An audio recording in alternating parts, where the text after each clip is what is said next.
Welcome to today's Explainer. We're pulling back the curtain on this, well, invisible, high-stakes war that's happening right now, literally all around us. We're talking about the world of digital security. It's basically a battlefield, but instead of physical weapons, the weapons are lines of code, and the targets, they're our personal lives, our finances, and even our global infrastructure. Seriously, if you've ever typed in a password or clicked Buy Now, this absolutely affects you. So, I gotta ask, is your digital shopping cart actually safe? It's something we use every single day without even a second thought. But to answer that accurately, we really need to look at a completely relatable scenario. We're gonna see exactly what happens when that everyday convenience we all love completely turns against us. Okay, here's our roadmap for today. We're going to start with Anne's costly mistake, then we'll look at common cyber attacks, discuss personal cyber defenses, scale things up to corporate cyber threats, and finally wrap up with careers in cybersecurity. Let's dive in. Section 1. Anne's costly mistake. The danger of fake emails. I want to introduce you to Anne. She's just your everyday online shopper who really values a fast, hassle-free checkout, right? Who doesn't? So Anne frequently shopped at this website, shoppingcart.com, and to make her life easier, she had her email, her home address, and her credit card details all saved right there on their server.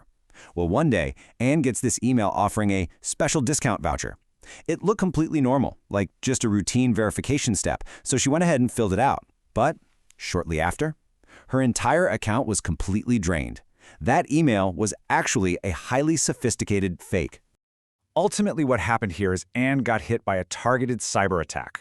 Simply put, that's an unauthorized digital intrusion by a malicious third party. It's a pretty stark reminder that robust cybersecurity, it's not just for the IT department anymore. Cybersecurity is the specific application of techniques that we absolutely need to lock down our daily digital footprint, keeping our data totally safe from these exact types of breaches. Moving on to Section 2. Common cyber attacks explained. Traps on the web. So, in Anne's case, she fell for what we call phishing. Those are basically fraudulent communications designed specifically to steal sensitive credentials. But man, the traps out there are incredibly varied. I mean, she could have just as easily triggered malware by simply downloading a corrupt attachment. That would allow viruses like Trojans, adware, or spyware to just embed themselves right into her system. Or she could have been hit by a brute force password attack. That's where hacker software just rapidly cycles through literally thousands of alphabetical combinations until it eventually cracks a weak login. And this perfectly illustrates another highly deceptive method, the man-in-the-middle attack.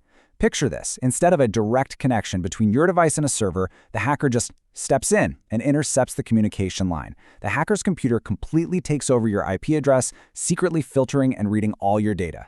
It's wild, but this happens incredibly often, especially when people use unsecured public Wi-Fi at coffee shops, or it can even be initiated through stealthy malware. All right, Section 3. Personal cyber defenses. Protect your data. Think of this part as building your own personal digital security wall. It really starts with installing a firewall, which basically acts as a virtual barrier to filter out all that incoming and outgoing traffic.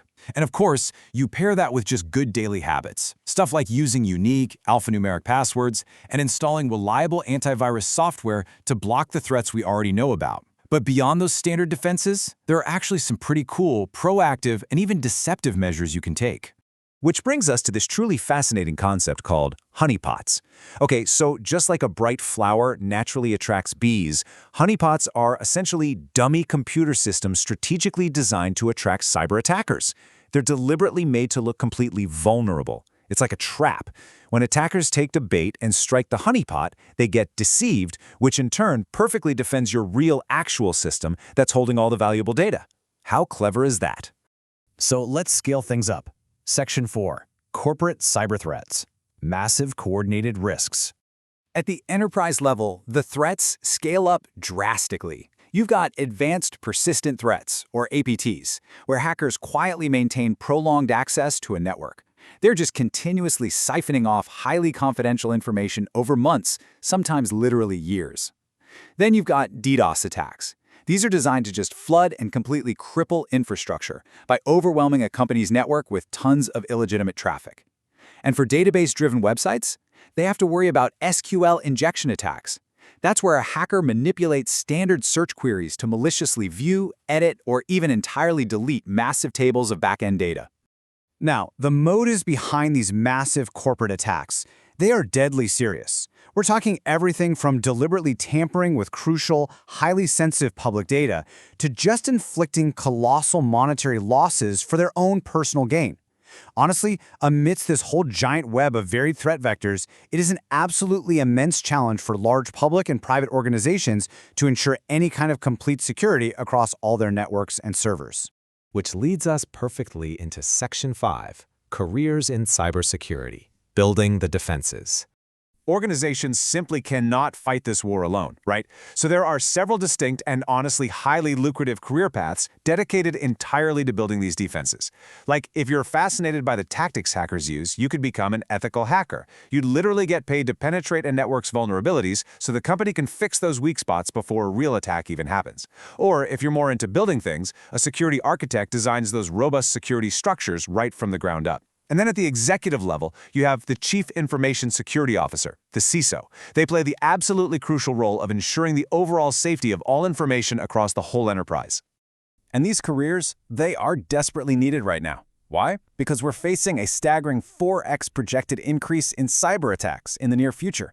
4 times, driven by just the massive, absolutely unprecedented production of global digital data happening every single day.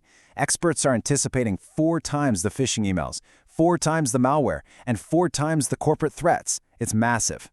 As hackers continue finding new ways to intercept our lives, like stepping right into the middle of our private connections, this digital arms race is only accelerating.